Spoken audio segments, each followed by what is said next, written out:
সেই মনাস্ট্রি রয়েছে এখানে। আর এখান থেকে এই পথ ধরে উঠে যেতে হবে ডান দিক ধরে একদম ওপরে, তাহলে পৌঁছে যাব সেই স্বর্গের দেশে।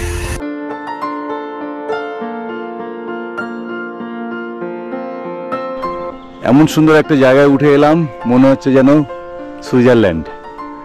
সবুজ ঘাস আর দুপাশে ছোট থেকে বড় বিভিন্ন রকমের দেবদার গাছের মিশেল, আর দূরের পর্বতশৃঙ্গগুলো সাদা বরফে ঢাকা।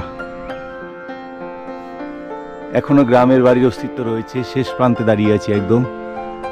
আর দুটো বাড়ি ছাড়িয়ে গেলে তারপর শুধু পর্বতের শৃঙ্গ ওপর দিকে উঠে গিয়েছে। পাশে রয়েছে আপেল বাগান, ফুটেছে চেরি ফুল। আর ये दादा एखानकार लोकल। भैया आपका नाम क्या है भैया? मदन है। यहाँ पर मनाली में ही रहते हैं ना आप? ये जगह का नाम क्या है मनाली का? ये क्या अलग सा गांव है क्या? बंसारी बलसारी गांव। बलसारी ग्रामे রয়েছি। দেখুন আপেল খেতে ট্রিটমেন্ট চলছে, আর এই দাদা চলেছে কাঠ আনতে। অসাধারণ প্রাকৃতিক সৌন্দর্য, নীরবতা আর দেবদার গাছের ঘন জঙ্গল, এগুলোকে সঙ্গী করে গুটি গুটি পায়ে আমরা আরও উপর দিকে উঠতে শুরু করলাম।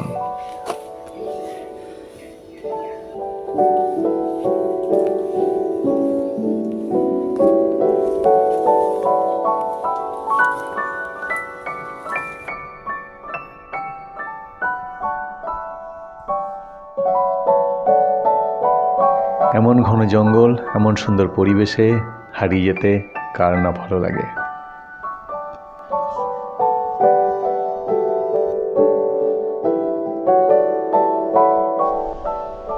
একদম ঘন জঙ্গলের মধ্যে এসে পৌঁছলাম, সেই সুইজারল্যান্ড তার থেকে আরো উপরে।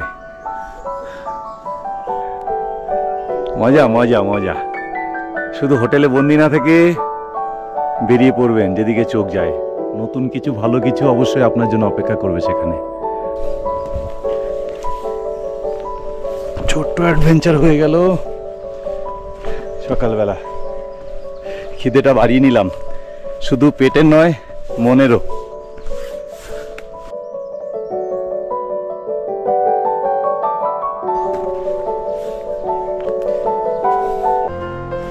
মানালির জঙ্গলে সকালবেলা অনেকটা ভালো লাগা নিয়ে গুটি গুটি পায়ে ফিরতে শুরু করলাম আমাদের হোটেলের উদ্দেশ্যে।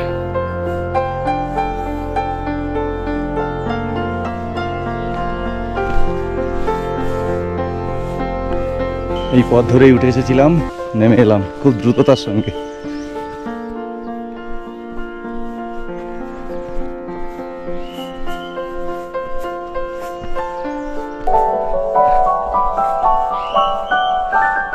এখন একদিকে পরিষ্কার ভ্যালি, আরেকদিকে গভীর জঙ্গল। এই পথ ধরে উপরে উঠে গিয়েছিলাম, আর সামনে এগুলোই সেই অসাধারণ সুন্দর জায়গাটুকু। প্রাণ ভরা, মন ভরা, প্রকৃতির কোলে। কষ্ট করলে কেষ্ট মেলে, আমরা বাংলায় একটা কথা বলি, এখন সেটা আমাদের কাছে বাস্তব মনে হচ্ছে। রাস্তাটা ভীষণ চড়াই, উঠতে উঠতে কষ্ট সবারই হচ্ছিল, গা ঘেমে যাচ্ছিল, জ্যাকেটের চেন খুলতে হয়েছে, মাফলার কভার টুপি খুলতে হয়েছে। ঠিক গা ঘামিয়ে যখন উঠে এখানে এসে পৌঁছলাম, সবটাই যেন বিলীন হয়ে গিয়ে এখন শুধু আনন্দ। ভীষণ সুন্দর সত্যি, যে আমরা সুইজারল্যান্ড বলি, এই জন্য ছোট্ট একটা একখণ্ড সুইজারল্যান্ডের টুকরে দাঁড়িয়ে আছে। অসাধারণ জায়গা, আসুন এনজয় করুন। আমি রয়েছি আপনাদের সঙ্গে অপূর্ব বোস, আর দেখছেন ইউনিক অ্যাডভেঞ্চার।